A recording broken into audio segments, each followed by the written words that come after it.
બનાવવામાં આવ્યા એટલે શું એમ મારું ઈ કહેવાનું પેલા તો એમાં માલધારી તો અમે વર્ષોથી થઈએ, બાપ દાદાની પેઢીઓથી થઈએ. અમે ઘરમાં રહીએ છીએ. અમુક સમય બહાર જતા હોય માલ તોડ લઈને, પાછા અંદર જતા હોય, ન જતા હોય. પછી હમણાં ભાઈ કહેતા હતા એમ કોઈ અધિકારી એવો કરે કે ભાઈ આપણે આમ નથી કરવું, વિરોધ કરે, તો એનો અર્થ એવો થોડો કે આપણે ખોટા થઈ ગયા છીએ. કોર્ટમાં કોઈ અરજી કરી હોય ને એક જણો ફગવે ને પછી બીજી વાર જામીન મળી જાય એટલે એ ઓલો જામીન આપવા વાળો ખોટો હોય. પોલિસી નથી બદલાણી. પેલી એકાદો કોઈ અધિકારી ન કરવું એને મન થયું તો ન કર્યું. અમે બાપ દાદા થી અમે હક નથી લીધો. જંગલમાં તમને ખબર હોય તો જંગલ ખાતા તરફથી હક આપવામાં આવે, જમીન મળી જાય, એ કાંઈ લીધું નથી. અમારા બાપ દાદાના હક થી અમે રહીએ છીએ. એમાં કોઈ રોક્યું હોય એકાદા કોઈ અધિકારી, એની મરજી રોક્યું, કઈ વાંધો નહીં.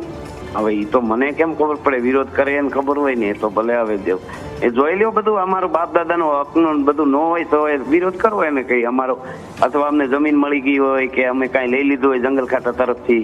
બાપુ જે તે વખતે કરવા ગયા હતા એટલે એને એની રીતે કરી હોય એને અરજી. મને કઈ હું પ્રોગ્રામમાં દોડે મેં કઈ ધ્યાન ન દીધું હોય, પછી આપણે એમ કે આપણું હાસું છે આપણે કરી લેશું આગળ જતા.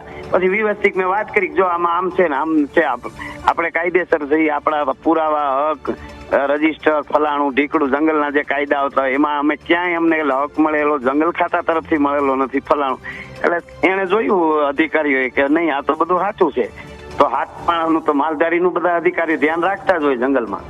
ધરાવેલી તો એવું છે બેન, ઈ તો આપણે લીધી હોય ને, એ તો ઘરમાં રહેતા હોય એને બહાર કઈ લેવાનું જ નહીં, એવો તો કાયદો ગુજરાતમાં છે નહીં કે બહાર એને કોઈ વસ્તુનું લે. ધરાવમાં જંગલ ખાતું આપે એ નથી આપી. ટૂંકમાં જંગલ ખાતું જે જમીન આપે ને એ નથી આપી. નહીં, મને કોઈ આવ્યું જ નતું. પછી હું એમને રહી ગયો. પછી પાછો પુરાવા સાથે રજૂ કરવા આપણે કરી જો આ બધું સાચું છે મારું, એવું છે.